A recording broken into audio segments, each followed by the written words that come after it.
voulez regarder un peu ce qui se passe à Versailles, le 25 mars, il va y avoir des nouvelles applications immersives qui vont être lancées à Versailles. Et en plus, c'est intéressant parce que ça correspond à une tendance en fait d'usage du patrimoine pour réussir à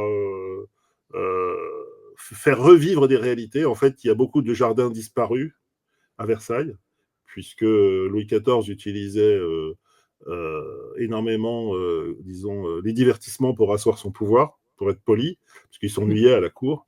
Et donc, Gédéon, qu'on suit depuis longtemps, et plusieurs sociétés comme Small Creative et Vives, donc c'est HTC, ont mis en commun leur savoir-faire pour recréer ces jardins qui ont disparu. Chacun des jardins a une histoire, et c'est des choses qui sont totalement inaccessibles.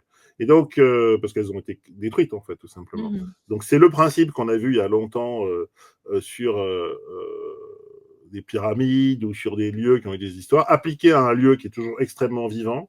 Et donc, ça rajoute quelque part des expériences et des services. On est en train de passer à une industrialisation des expériences immersives, soit à l'occasion de visites où on est prêt à payer pour, parce qu'on a déjà payé pour rentrer là, on a déjà attendu, et pendant ce temps, on fait autre chose. Donc, c'est une nouvelle ligne de recettes. Et Stéphane Millière, qui a été le précurseur de beaucoup de ces opérations, notamment autour de Pompéi, met en place tout un certain nombre de dispositifs avec des coproductions, avec des télés, avec des expériences, et on se rend compte que ça ajoute finalement énormément aux expériences culturelles. Et ça, c'est une très bonne nouvelle parce que pour le coup, c'est très utile et les gens, en fait, décident de le faire et s'amusent. On voit ce jardin qui a disparu. Oui, puis c'est un patrimoine impermanent, le jardin. C'est ça qui est insaisissable. On peut pas le classer. On peut pas le conserver. Et c'est émotionnel. Pouvoir revoir ces fêtes, ces perspectives magnifiques de Versailles, c'était réservé à l'élite de la nation, à l'aristocratie. C'est devenu accessible. Donc il y a quelque chose à la fois de culturel, d'éducatif, de démocratique qui, je trouve, est vraiment remarquable. Et c'est pour ça que je trouve que ça valait le coup d'en parler. Et puis derrière, il y a une institution qui est depuis très longtemps sur le numérique, qui fait pas que ça.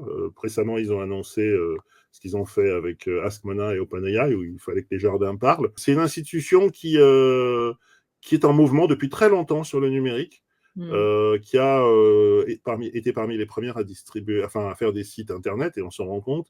Et puis quand on regarde tout ce qu'ils ont fait, on se rend compte que ils ont fait Just Dance avec Ubisoft, ils ont fait énormément d'opérations depuis longtemps, visite virtuelle de Versailles à Macao, à Hong Kong, Immersailles, voilà. Je trouve que c'est remarquable de montrer que finalement cette institution, qui pour nous finalement est un peu un grand château, est déjà passée totalement au numérique, avec en général des sociétés françaises d'ailleurs, dans cette modernité, quoi. Et ça, c'est plutôt là aussi une bonne nouvelle. Donc, comme on entend que des mauvaises nouvelles, c'est intéressant d'avoir des gens qui, dans le temps, ont réussi à faire des choses brillantes, utiles.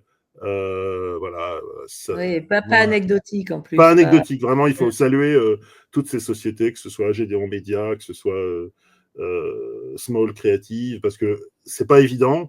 Et aujourd'hui, ça a l'air de devenir quelque chose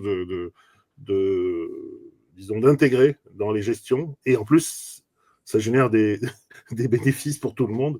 Donc, on va pas se priver. Et c'est légal en plus, pour le coup. C'est une belle marque. C'est une marque sensible. Voilà.